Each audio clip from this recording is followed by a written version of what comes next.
Sorry. Somewhere over the rainbow. I need a calcium suppository. Help me. Oh.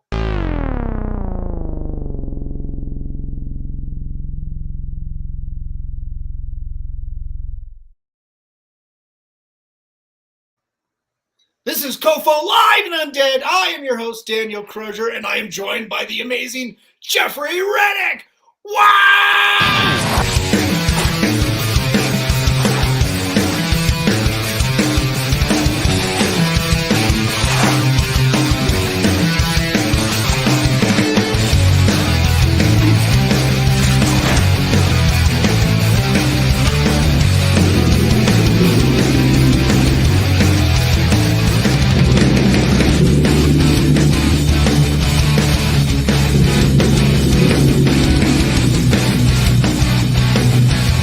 You have something on my face?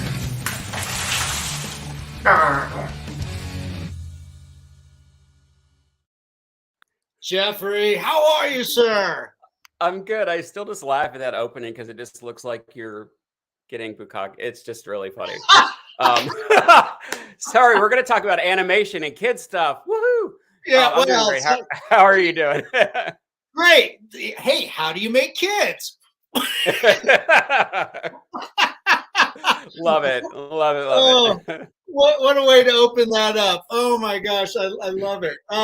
Jeffrey, it's always a pleasure to see your happy smiling face and have you back on the show. Yeah, I absolutely miss you out here in Colorado. Wow. Yeah, no, I miss coming out there, man. I miss the Colorado Horror Film Festival, Mile High out there that they had. So, yeah.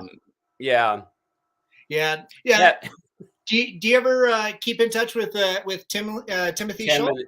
Yeah, we stay in touch. Great.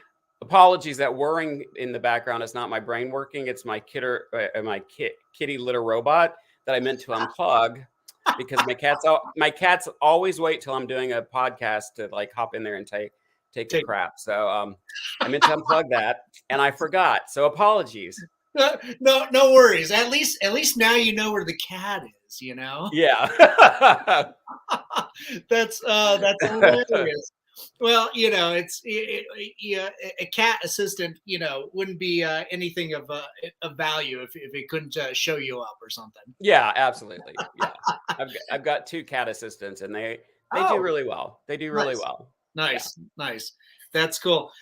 Yeah, Jeffrey, you know, last time we had you on here, we talked a lot about, you know, your background. You started out as an intern with New Line Cinemas and you know, that segued into, you know, creating Final Destination.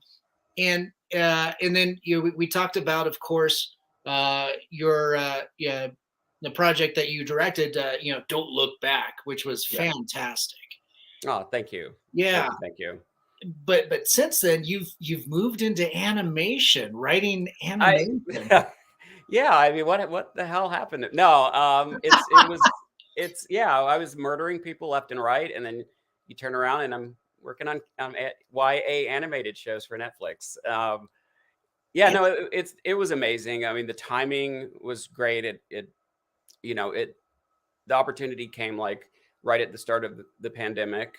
So it was definitely helped me get through that emotionally. I know that was a really tough time for everybody, but when they first called me in, you know, when they called my manager was like, oh, they want to meet you for this kids animated show. And I was like, really? And they're like, yeah. And I talked to them, and it's the show is called A Tale Dark and Grim. It's based off a book by Adam Giddich, and it's an amazing book. I read it, fell in love with it. And they just said they wanted to have somebody in the room. They had a lot of comedy voices, and so they wanted somebody who kind of knew horror and scares and who wasn't funny at all in person. So then I was like, oh, that's me. So I went in and we really hit it off. The Novo and Boat Rocker were the companies that produced it. And the show got nominated for a kids YA Emmy. So who would have thought I want a Saturn Award, but on the other hand, now I want an Emmy. So Yeah. it's like, yeah, it was a great experience. That's cool. Yeah, over the course of the week, I was rewatching it. Yeah, I watched it the first time when it came out. I think over about a year ago, Mhm. and yeah, I forgot so much of it, but it was great to watch. It centered on Hansel and Gretel and some of their misadventures. So many just off the wall things. Hansel turning into a werewolf, going to hell, Yeah. um, you know, being I guess rescued by, I think it was Jonathan Banks that provided the voice for like Yes. JoJo. I was like, Yes. oh, I know that voice. I don't even have to Yeah. look this up. It's like, Yeah. We got really blessed with a great cast. It was funny because was going back and Mhm, the reviews were really great. mhm, But yeah, there were some people that were like, I can't believe. Well, they probably should have rated the show a little higher. Maybe I forget what they mhm. rated it, but lots of parents were like, "This is too scary for kids." And I grew up on actual horror films, Yeah, and I was watching this stuff when I was like 13, and I'm like, I turned out fine. But it was really important. Like we didn't, I loved the tone that the production company set. They said we want to scare, not scar kids. So we wanted to make sure we didn't do anything that was going to traumatize right, people, but we did want to kind of push the envelope a little bit right. as far as the spooky stuff went. Yeah, and of course with like Grimm fairy tales too.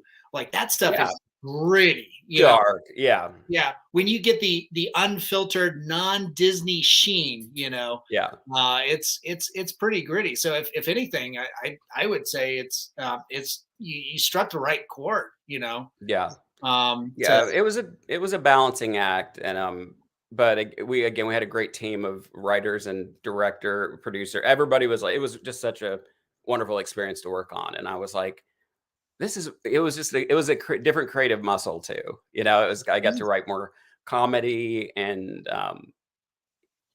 really focus on like putting a lot of heart in the story because Hansel and Gretel, their whole goal is to find the perfect family because their parents do something. Well, their parents cut off their heads in the pilot.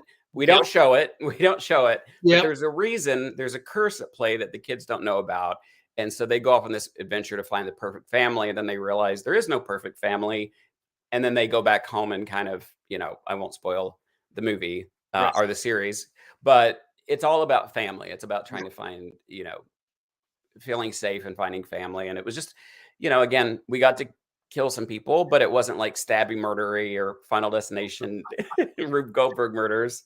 Right. Uh, so it was really fun to work on that. And then I followed that up. The showrunner, I mean, the executive producers on that show were Mhm. working on another show at Netflix Ooh, called Samurai Rabbit. Yeah, so they called me up to ask if I would join the writing team on that, and I was like, hell yeah, Yep.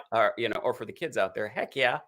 Um, and Jeffrey, we opened the show with Bukaki. oh yeah, I forgot. I pretty much yeah. I laid down the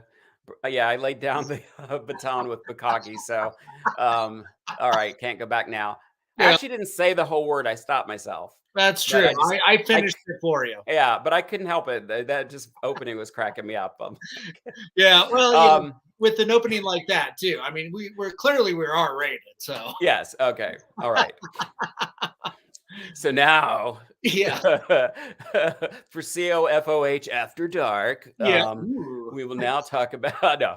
But no, the Samurai Rabbit, the Usagi Chronicles was the second show, and that was a lot of fun too. That Um, was so cool. Yeah.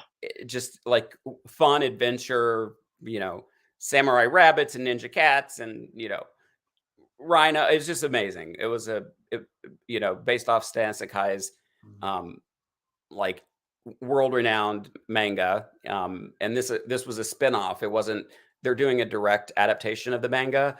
But they reached out to Sam and got his blessing, Gomont Television. Um, and yeah, it teamed up with Boat Rocker Netflix again, and we just had a wonderful time doing that show. Yeah, that's awesome. I started watching season 2 today, Yeah. and and when the first season premiered about, I think it was just under a year ago, Elise and I just binged that like in one day. We were just like, holy crap, this is so fun and really cool. Yeah. Yeah, And it was a lot of fun, and again, we had a great set of writers, and then Candy and Doug Langsdale were the showrunners, and they're just like the best people to work with in the world. So um, they've done stuff like Kung Fu Panda, little things like that.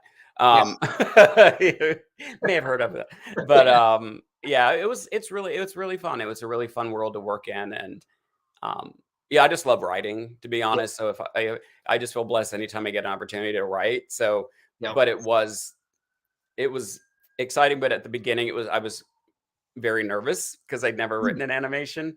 And so I'm like, Right. oh, and I'm like, all these, people have credits in animation and I don't. But writing is writing. And once you kind of get in and find the heart of your story and what it's about, Yeah. it's just really fun to kind of branch out. That type of environment, was it like a writing room scenario where Yeah. just immediately collaborative? Yeah. It was a writing room, but it was a Zoom writing room because it was Oh, during COVID. So that on the Grimm show, like at the beginning of that, we had started like right before COVID hit. So we had met in person at but then we kind of segued into the Zoom, and then for Usagi it was all Zoom. But I was working with some of the same people I'd worked with on Grimm, so it wasn't a strange environment, and everybody was very collaborative. It was a very, you know, yeah. we knew we were doing something was based off something that people like love. So, and again, a spinoff. I'm just repeating that so that people tune in knowing that. But Stan Sakai, signed off on the project and was an executive producer, and it was just so much fun to do. It was just fun to play in another world Yeah. that somebody else created. Yeah. That's so cool. Um, yeah. With that world, I mean, it's anthropomorphic, animals and stuff. Yeah. Yeah, If I'm not mistaken, it's kind of a futuristic feudal yeah, Japan. yeah. Yeah, Absolutely, yeah, but right off the bat, like at least with season one, you had a lot of like yokai and folk, Japanese folklore and yeah, onis, playing into it. So you had that supernatural aspect, which I mean, that's kind of your bread and butter, or yeah. yeah. Yeah, So it was fun. It was a lot of fun. yeah, what was it like to kind of look at another culture, that folklore and try to adapt it? For me, I've always been in, even as a child. I mean, growing up, I used to study history, and I was also very fascinated by other cultures. Um, so I'm certainly not an expert. I'm not even an expert on my own culture. It's hard Neither enough am to I. get my brain working on. But Yeah, but I always find it fascinating because yeah, it's you just approach it very respectfully as you would yeah, anybody's culture. And just have fun with it. That's all, because again, since it was based off source material, like we're very mindful that there's a fan base. right. Again, realizing this is a spinoff, so, and it's also for young kids. um so we just wanted to make sure that we did everything as close to right as possible. But Yeah, on the internets, you learn sometimes that you think you did everything right, but you maybe missed something here and there. So that that right. often comes up if you know. Well, yeah, you always get that immediate like feedback from the fans, and Yeah, you can't please everybody. Um, you know, it's hard. yeah, yeah, yeah. The thing with like yeah, Usagi, Yojimbo, and like we were talking before we went live. Yeah, my favorite manga is Lone Wolf and Cub. Yeah. When I graduated from art school, I put together a performance group called OFM. We get dressed up in big latex monster outfits that were Japanese demons, and we'd have stage choreographed fighting, hooked up with blood cannons and everything. And Oh, wow. we had a metal band with taiko drummers and stuff, and even to this day, that was like 10, 15 years ago, but even to this day, I still work with some of my friends that were doing the taiko drumming, and they head up the Japanese society here in downtown Denver, and they're always like, bringing me on. I'm like, I'm just a white gringo. I'm like, what? Yeah, I'm so honored and privileged, for you to, bring me on and play with, some of the folklore and, the horror that that they've kind of shared with me. And so I absolutely love that stuff. Yeah. Well, I think that's what, again, that's what culture is like. That's what I find so fascinating about it is like, you know, culture, it is about sharing your Right. culture with other people. It's not, like there's no, like, people shouldn't be ashamed of their culture. Like, I mean, again, I always joke like I'm a hillbilly in Hollywood. Like I grew up in Eastern Kentucky, Right. fucking hillbilly up to my, the ponies and the cutting rattlesnake heads off with a cane and having an outhouse for a while there.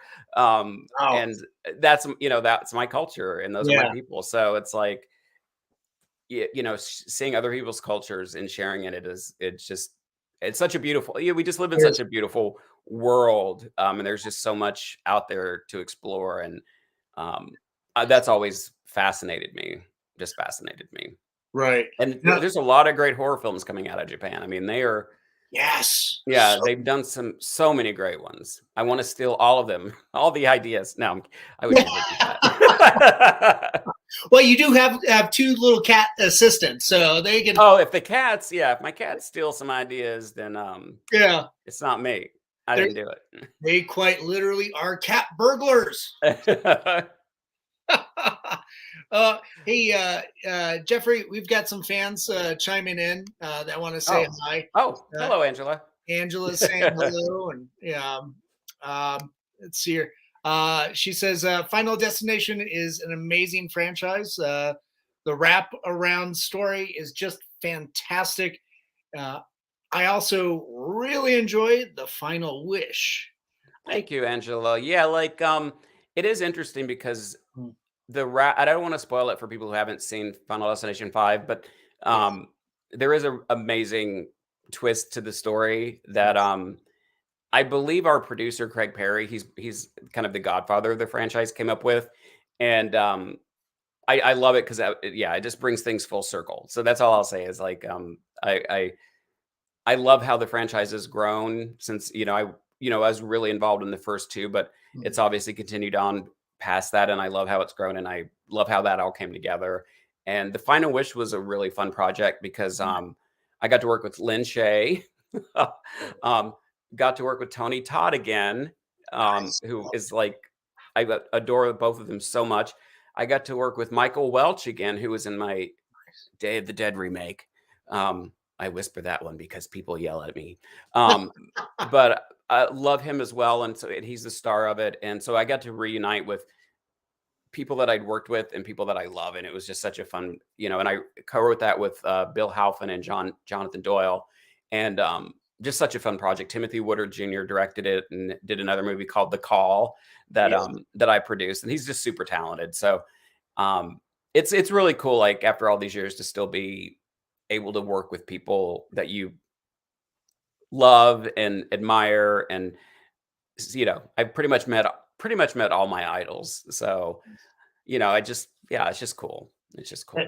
That's pretty cool. Well, with you getting your start at such a young age, being that intern, at New Line Cinema. I mean, I couldn't imagine like being in that scenario at that young age and still being able to compose yourself and get the work done and everything like that. Because I'd imagine, so many familiar faces just walk in and out.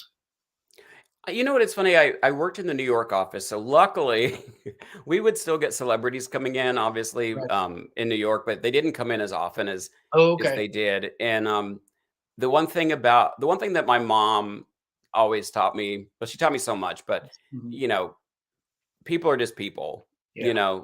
So I never. This is a funny story for me, at least. It may not be funny for everybody, but I wasn't the first time I ever literally got starstruck in my Mhm. life, and only people of a certain age will know this, was when I met Jane Badler, who played Diana in the original miniseries V. It came out in 84, 85. It was like the number, I think after Roots, it was the biggest rated miniseries of all time. And, I had met like Brad Pitt, and I mean, not rolling my eyes. I mean, I met Brad Pitt and Denzel Washington. Like I met all, Kristen Diaz. I met all these people that were huge stars. Yeah. But because Nightmare on Elm Street and because V were such like an important part of my, formative, not even formative years. I was in high school, but it's such an important part. And I Jane Badler did a little cameo from Australia in my short film. And I wrote her this kind of truthful, fawning letter because and so when she came to California, she invited me out to lunch, and I sat down, and then I just couldn't, my brain just froze, and I couldn't talk, and I was like sitting there like an idiot, and then I was finally like, I just got to say this, like, I actually now know what feeling starstruck, I know what that means now.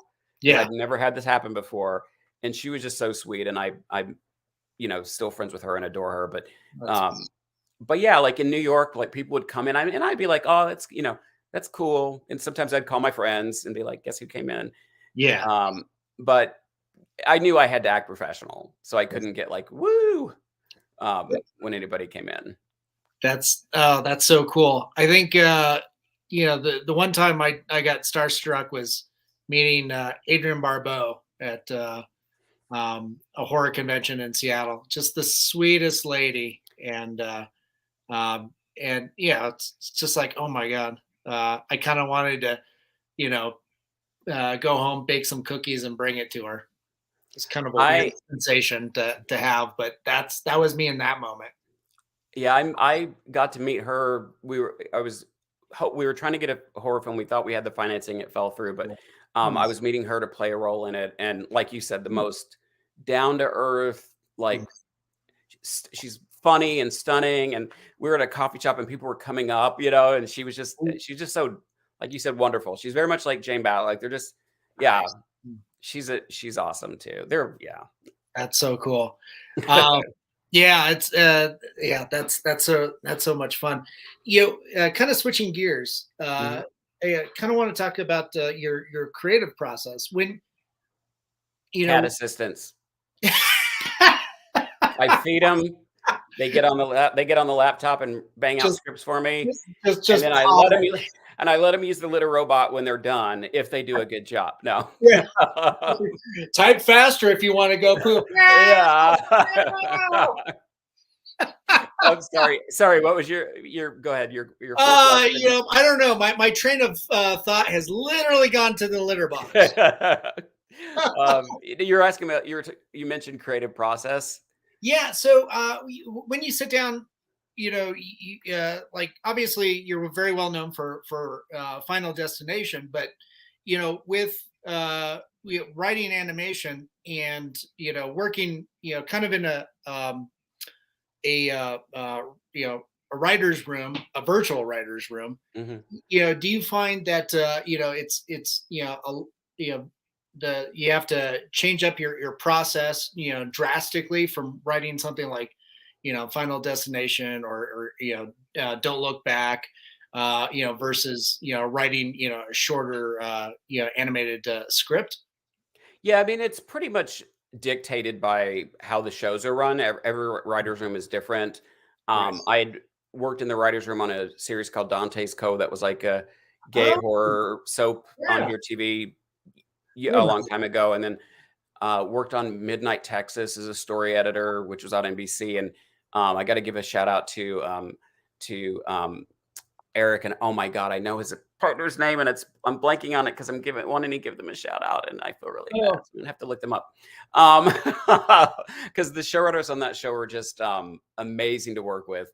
But everything's very regimented. So you plan out the season, and then the production company signs off on it, and then you outline everything, and the production company signs off on it, and then you have broken down the episodes, and then you've written a treatment that has the whole episode laid out in like written format, and then they sign off on it, and then you write the script, and then they sign off on it and give you a bunch of notes, and then you just start all over again. So I'm trying to subtly look at my phone. I'm literally mortified that I forgot. Oh shoot! Well, for everybody that is tuning in, Go to IMDb and look up Midnight Texas after the show. After the show. Yeah. The showrunners are awesome, and they did The Perfection, which is a amazing horror film. If you haven't seen that, you should check it out. Okay, yeah, I don't think I've checked that out yet. Yeah, it's friggin'. I don't want to tell you anything about it. It's just batshit crazy and awesome. Nice. It's all in the name, Perfection. Perfection. It is perfection. That's so cool. The so man, it does sound like quite the regimented process, but yeah, it's easier. Honestly, it's okay.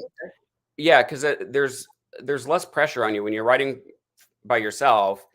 Then you're the only pressure unless you have a deadline. And then if you don't write enough in a day, you're like, and then you beat yourself up, and then you sit around and watch TV and YouTube videos and play video games and play with your cats, and then be like, I'm an awful writer today. But there's not that pressure when you're working in a writer's room, because you go in and you kind of brainstorm. And I love that experience. It's so much fun to sit in a room. You want to have a good writer's room. Like one horrible person can ruin a writer's room. Well, not really, but they can make it not as fun. But it really is a community experience where you're bouncing ideas off people. It's fun. Obviously there's deadlines where you're like, okay, we have to turn in our ideas, but we have a week to kind of like bounce around stuff, and you could sit in there and just come up with the most bizarre ideas, especially for a show like Midnight Texas or something that's like supernatural and not based off a existing book. You can just kind of go crazy creatively with it and have fun. So I enjoyed the experience because it was so much less pressure than when you're writing something on your own. Because usually you write something on your own, then you give it to you have those certain friends you give it to give feedback on it. But it's a very lonely process to get that first draft done, and then refining it until you think it's worth showing to people. And in TV, you don't have that luxury of forever, but you're getting the creative stuff out and you're having fun in the rooms. And the writing part is still hard. But by the time you've gotten to the script process, everything's been signed off on. So you're almost just expanding your treatment with dialogue. Nice. Okay. At least on the shows I've worked on. Somebody that's worked on another show may have a completely different, Right. They might have been, it was hell. Just depends on how that writer's room was organized and how the production is executed. Yeah. Well, it sounds like a pretty straightforward, kind of approach, and very streamlined. Like you said, something that's that has a schedule and that it needs to keep to in order to get that go live date. Has there been like that situation, like you just kind of wrote yourself into a corner and you're like, oh fuck, I'm not gonna meet this deadline? I mean, I've done that up for myself. When I worked on the shows there, by the time we were on tight deadlines for everything. Even Midnight Texas, we were in. All the shows I've worked on have had shorter deadlines than a lot of shows. Because I think Midnight Texas kind of got picked up for a second season like later than expected. So it was like, and we want to have it ready for Halloween. So it's like, all right. So there was a tight schedule, but they ran such a great room. I'm sitting here every time I know her name, and I'm going to say Eric, and then I'm not going to, but I was like, they ran such a tight writer's room. Oh, I'm going to beat myself up. I need to hush because she won't notice this unless I keep talking about it. I'm so mortified. Dude, that's okay. You're talking to somebody who has, constant memory loss, halfway through a sentence. Oh, you know what it is? I started the keto diet this week, and I had lunch today with a producer, and she was like, "Yeah, you have keto." No, because I didn't want to say her name, because then it sounds like I'm name dropping, and I don't want to be that douchebag. But she said, "You have keto brain today," and I was like, "That's it." Yeah, nice. So I'm hopping on IMDb. I cannot. Okay, no worries. Okay, let's keep talking because I can multitask. Yeah, no, I believe it. You're on the keto diet. I know, and my cat assistants are doing everything. Yeah, it's like, come on, cats. Nicole Snyder. I knew it, but in my brain, I was thinking, no, it's not Nicole, it's Denise, and I don't want to say Nicole. There's Nicole Yeah. Snyder, Eric Charmel. They're amazing. They've Cool. worked on some great genre shows. I know we're here to talk about me, but Yeah. I can't help it when I love when I work with really cool people. So It takes a village, man. it does take a village. So, It yeah, does take a village. especially on any type of production. The you with all the projects you've done, and then I keep going back to Don't Look Back. I can't remember that wasn't your first feature film that you directed, right? Yeah, it was. I had done a short. Good Samaritan. Right. That was kind of like a like the feature was more of a mystery thriller, and then Good Samaritan was like a supernatural take on the same idea. So I directed that short, and then I did the feature, and now I'm gearing up hopefully to be shooting a feature this summer. Yes. If I'm hopefully, I always say hopefully because in this business until contracts are signed and cash is in escrow. And even sometimes when it is, it's not a movie yet. But I'm excited. I'm feeling good about how things are. I'm feeling good about this year. And good. Yeah. Can you tell us anything about that project, or do you have to keep things hush hush? I have to keep things hush hush for now. Okay. But I can tell you it's going to be a slasher film, which Ooh. which I'm really excited about because all my films have been supernatural horror films, and so I'm excited. I love slasher films, so I'm excited I've got a cool new knife in my brain designed for the killer, so it's not like any knife you've ever seen. So it'll be unique hacking people up. And yeah, that's all I can say right now. But I'm really excited about it. This sounds awesome. I can't wait to see a slasher film from Jeffrey Reddick. I think that's going to be spectacular. I love it, but and I don't love all my stuff. I'm not one of those writers that's like everything I write is great because I've read some of my stuff. And I think if you ever think your writing is great all the time, then you just quit growing as all the good writers I know are always like self-conscious about their writing. Right. Yeah, I've ran into that quite a bit. I hate reading whatever I put down, even if it's just dictation. It's horrible. That's awesome. You're also known, for producing projects, writing other projects. But I think I saw that they're developing another Final Destination film. Are you going to be involved in that at all? Not. I mean, as the creator of it, like Craig Perry is very awesome and keeping me updated, and the writers on the script wrote the Scream reboot, so they were amazing. They actually called me up. We talked for like an hour. They just wanted to kind of know what I felt was important about the franchise. Kind of like how they were with Wes Craven and how respectful they were with and not that I'm Wes Craven. I'm just saying the same spirit. We had a really long conversation, and they're such passionate writers, and when they come onto a franchise, they're fans of the franchise as well. I have these in so there's no echo when we do this. So I'm not trying to be like I'm in Star Trek or anything. No, that's okay. I'll do that. I'll get my little iPhone. Beam me up, Scott. But yeah, so we had a really great, and the idea is from John Watts, who did the Spider-Man, the latest Spider-Man movie. So he came up with a really cool way into the story, and then they fleshed it out more. And so I'm just really excited. All I can say, they're still working on the script, so I'm not sure about any when it's going to be signed off on or finalized. But I can say it's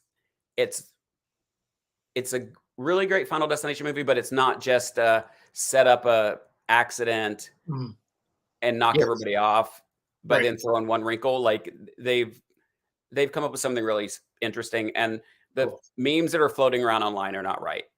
Stuff that's showing like a ship or this or that, all wrong.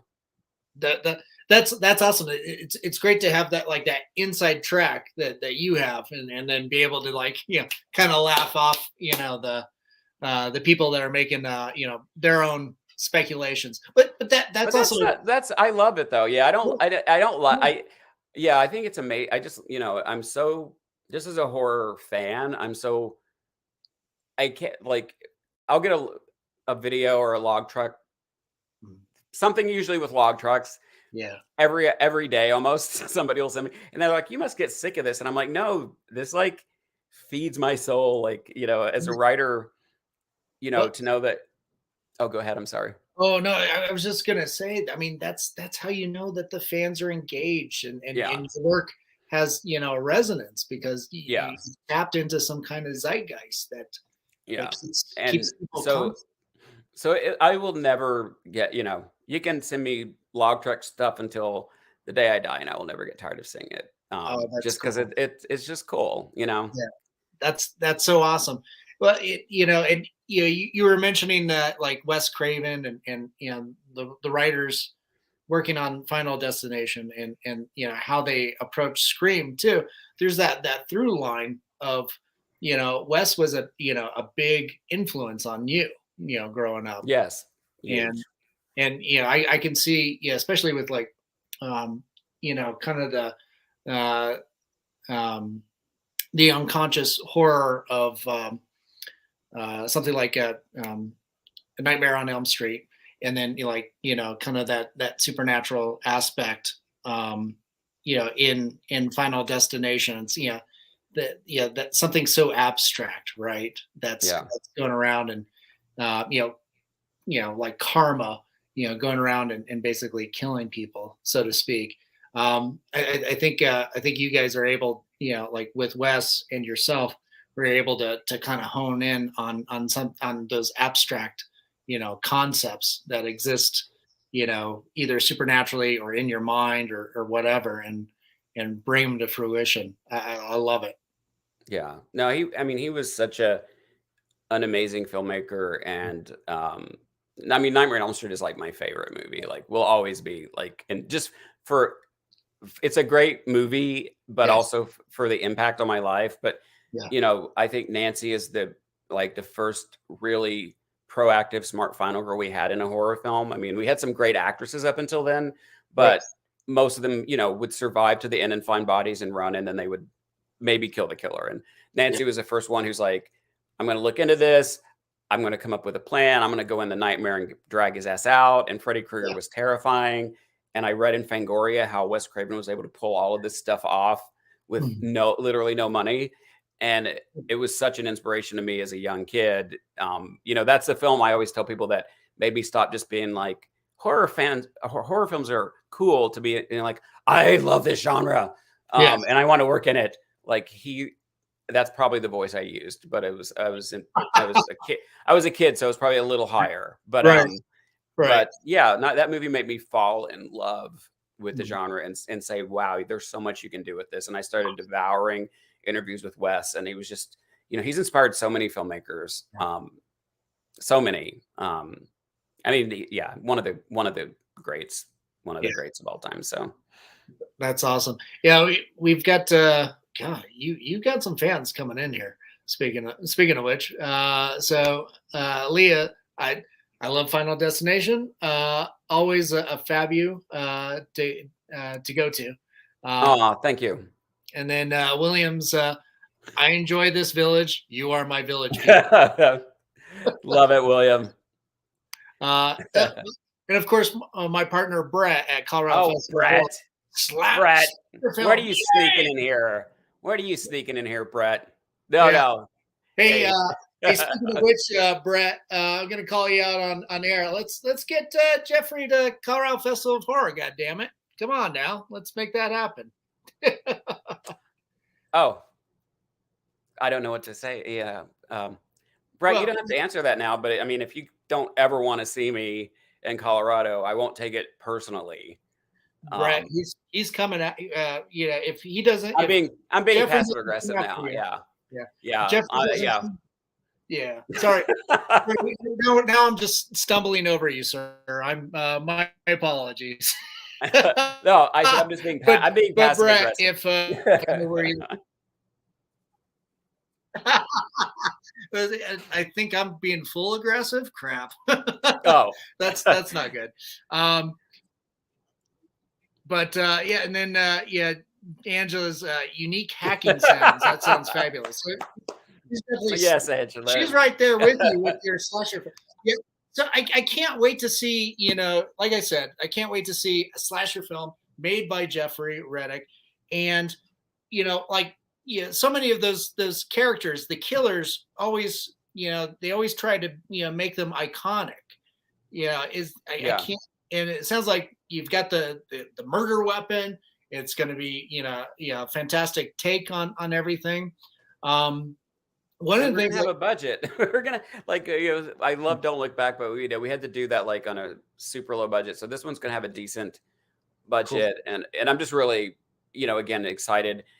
You never try to make, you know, you never. I should. It would be nice if this movie gets made and then the slasher becomes a toy, because that's the only thing about Final Destination is, you know, I'm like, you know, I talked to Don Mancini and we're out and I see a Chucky doll and I, you know, I'm talking to Kevin Williamson and he's got the Scream and I'm like, damn it, I had to do an invisible killer. And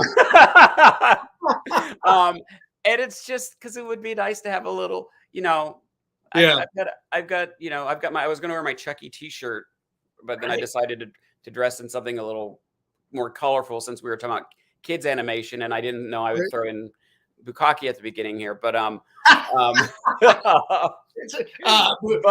is always a great opener. Yeah, icebreaker.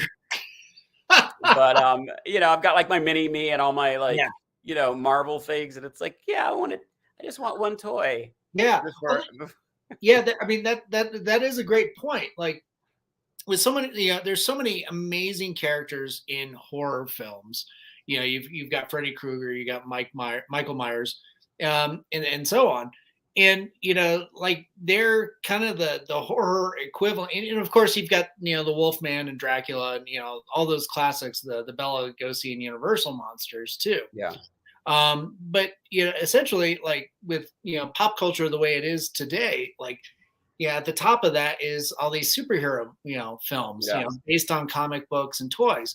And it's like, well, yeah, you've got the horror equivalent. It's all these, you know, it's the Pennywises, it's these slasher characters and stuff. And yeah, for me, I just as much as, you know, superhero movies are now getting their due in the last 15, 20 years, horror movies have always been like that constant. They're always there, you know, in society. They're, you know, Freddy Krueger's like almost 40 some odd years old. You know, yeah, I saw that movie when I was 1 year old. So wow. No, I'm totally kidding. That's a total lie. I'm just saying. Yeah. Yeah. since you aged the movie, I'm like, yeah. Well, you know, I am gullible, so you know it's I am too, Daniel. Yeah, it's not hard to put one over on me. You know, whatever you say, I'll probably eat it up. Yeah. but yeah, I mean, like Leatherface, that was 74. I mean, you know, that's it's always a constant, and like these films, no matter, you know, they always seem to be, you know, ever present.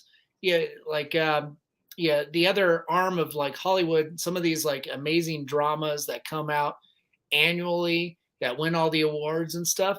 Well, the next year you don't hear anything about them. But the horror movie that you know, that was made in the same year, you know, it's finding its audience still. Yeah, there's always been that disconnect where, you know, horror in society doesn't get the respect it deserves. I mean, it's entertainment, right? It serves a purpose. I think it's a very communal way for people to kind of go out and like let their fears out in a theater surrounded by people and not, you know what I'm saying? Like, I think but it's been demonized, you know, the industry doesn't really respect it. So you're not going to see even award-winning performances of horror films get nominated, but there's still a societal thing. Like I have been, you know, I travel into the Midwest and to the South, and there are still communities there where they tried to do a horror festival, but like community shut them down, the church shut them down because they're seen as evil. Right. And so we've got this artistic level where they're not really respected, especially the good ones, like the ones that are truly art. But we've also got this cultural level where they're kind of still looked down upon as like bad kind of movies. And yeah, I don't know. They keep making money though. So it's like, that's the only, it's like, well, you can say Megan's evil, but Megan kicked everybody else's ass at the box office. So it's like, you know, but it would be nice if again, the genre, because they're, you know, the fans and the creators of horror are like the nicest people I've ever met. The nicest people I've ever met. Like, and I've been to some other kind of conferences and conventions, and those people are crazy. Just mean, you know, they're just, and, you know, but again, I think horror fans, I mean, again, I've never met somebody who's like, oh, I really love watching people die. You know, it's all about the makeup and the special effects and how you did it. And it's the artistry behind the films that they're interested in. And you know, scenes like the log truck scene in Final Destination, like, so it's not about, oh, I like watching people die. It really turns me on. So yeah, but it's one of those things, like, it's probably not going to change in my lifetime. But it's always, at least everybody in the business knows, like, it's a, you know, betting against horror, you shouldn't bet against horror, because the fans are so loyal. You go to conventions and you meet like grandparents with their kids who loved horror and their grandkids who love horror. You know, we just keep passing it on. Right. No, that's so true. I think that lends itself, the fact that it's still looked down upon on some large groups of, you know, in our population. I think that means it's even more valid as an art form, because, you know, I think art, you know, to a certain level, you know, should be somewhat controversial, and should inspire conversation and being talked about and stuff. And I think that also lends itself as a great mirror to things going on in society. And I think horror is the one genre, that's what I love about it too, is where you can get away with talking about things, and not that every horror movie does or should or needs to, but you can broach subjects that if it was a comedy or a drama, it might be too melodramatic and so that's where I think psychological horror kind of comes into play. And even stuff like Nightmare on Elm Street, you know, was about like the sins of the parents coming back on the kids, and, you know, people taking justice in their own hands when the system failed. And, you know, all that, you know, there's subtext to all these, because the people that write them, you know, you put part of yourself into your work. And even if you don't mean for there to, even if you're not consciously thinking about stuff, like, you know, this is like just a silly example, but it's not silly, but, you know, like, you know, my mom found out my dad was cheating on her, and she kicked his ass out of the house. And this was back in the time when women did not leave their husbands. But, you know, I never noticed it until one of my friends pointed out. He goes, yeah, in all your scripture, the dads are either drunks or gone. What's up with that? And I was like, oh, I need to actually look at that, because that was filtering into my work. And I'm like, obviously I know some amazing fathers out there. And actually it's getting, you know, harder. You know, like, I know amazing fathers who can't get custody of their kids when they should clearly have them. So I'm like, I need to look at my own shit that's kind of filtering out in my work, and make sure that I don't, every dad in my movie is not going to be gone or an alcoholic, you know. Sorry about all that stuff in the early works of mine, but I didn't know I was working my shit out. It becomes kind of self therapeutic too. And then I think that therapy works for the audience as well. That's why I think you go to a theater and you can relate to some of these subconscious things, but also a lot of times you're just going there where you can scream, and especially if you're a guy, you're not allowed to scream, but you can go to a theater and scream and have fun and release all that negative energy, and, you know, feel cathartic when you leave a theater. I mean, some movies make you leave the theater wanting to, like, you know, walk in front of a bus, Mm. but because they're so depressing and heavy at the end. But most are, I think, entertaining, just entertaining, fun, but also makes you think about something, you know. Right. No, that's very true. Brett just chimed in. Well, the theme is slasher hotel, so you'd be the perfect guest. Oh, well, I'll take that as an open invitation, and see you there. Yeah, Um, excellent. there we go. We solved Problem solved. And I it. didn't even need to call on the cats for this one. That's right. I mean, We take care of it ourselves, Daniel. yeah, that's right. We're taking care of business, Yeah, Brett, you dodged a bullet by Jeffrey not sending the cats. I mean, they they're so intense. Angela seconds that. Yeah, you're right. Yes. You need Funko Pops. Yes, unique hacking sound. Oh well, the Funko Pop slide. They just did the Winnie the Pooh slasher. I'm sure somebody is going to do a Funko Pop slasher now. Right. Well, is Funko Pop now in the public domain? Because no, you're absolutely no, it's not. I Yeah. take that back. Yeah. Don't do that. Don't do that because you'll get sued. Right. Funko Pop. But that brings up a good point too, because you've got more characters coming into like public domain. Mhm. Is that something you'd ever want to take on as a challenge, like Yeah. drafting a story around? No, I mean when I heard about the Winnie the Pooh movie, I was like, damn it, I wish I'd have thought of that, because it is, Mhm.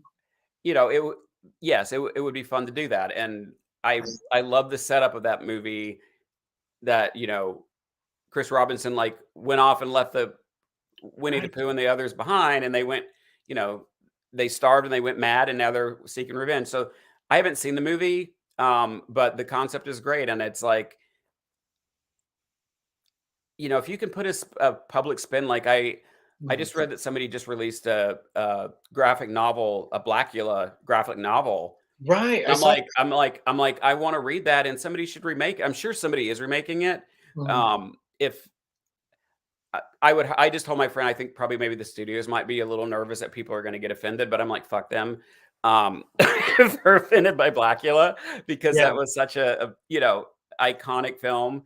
So I hope somebody does it. And maybe if I have time, if nobody's done it by the time I finish my slasher, maybe I'll do Blackula. I'd see it if you directed it. I'm down. I enjoyed the original. And that was a great thing. Back then. Because you didn't see black people as like the regal Dracula character, and so that was a great touch. Plus, he came out of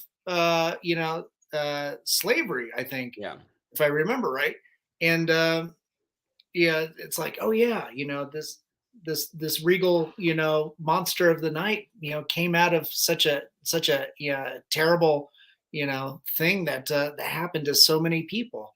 So it's very topical. I love blaxploitation films, just because they're back for the time they're doing something amazingly new, and featuring black people as the heroes, as the leads. And I mean, Pam Grier, like one of the coffee. Yes, Pam Grier. I had the biggest gay crush on her growing up. Like, it's like, but yeah, like public domain stuff, I would totally. I mean, the guy who did Winnie the Pooh looks like he's already like going to do like a Peter Pan, and I forgot what the other. He's already like, well, I'm going to do these, and then I'm like, well, you're taking all the ones up, but I'll probably try to work on some, a couple more original things too. But the Winnie it's just one of those ideas, like Cocaine Bear. Like, I am dying to see that movie, because I remember reading the story, and I'm like, I just wish I'd have thought of that.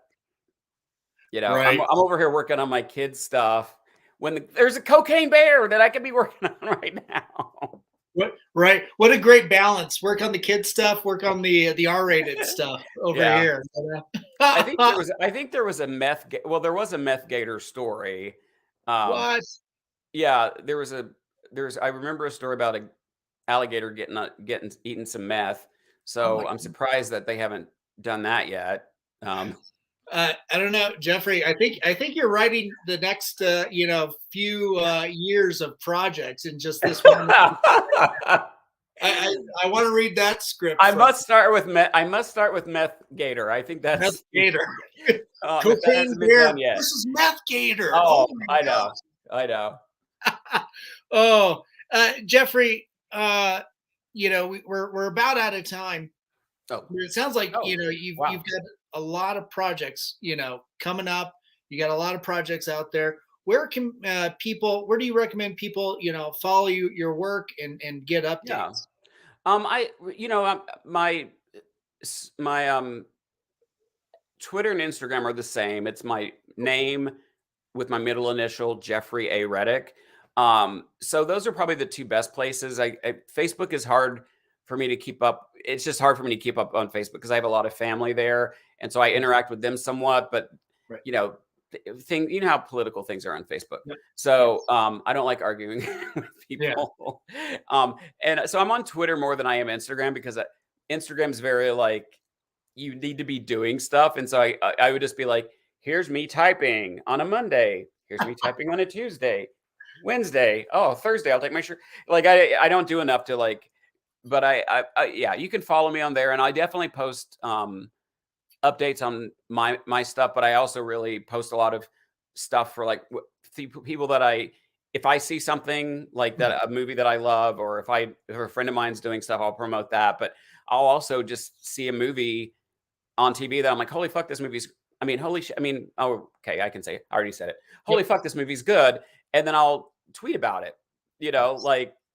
Cool. And so, you'll also get at least recommendations from my taste, which I'm not saying are always the best. Yeah. But I love sharing if I see a new movie, a new horror movie or an indie horror film that's out, or I love like just sharing it and like telling people to check it out. So, that's so cool. So everybody tuning in, make sure to go follow Jeffrey on Twitter and Instagram. And Jeffrey, thank you for coming on again and being so generous with your time and it's my pleasure. Talking about your all your fun and creative endeavors. It's thank always you.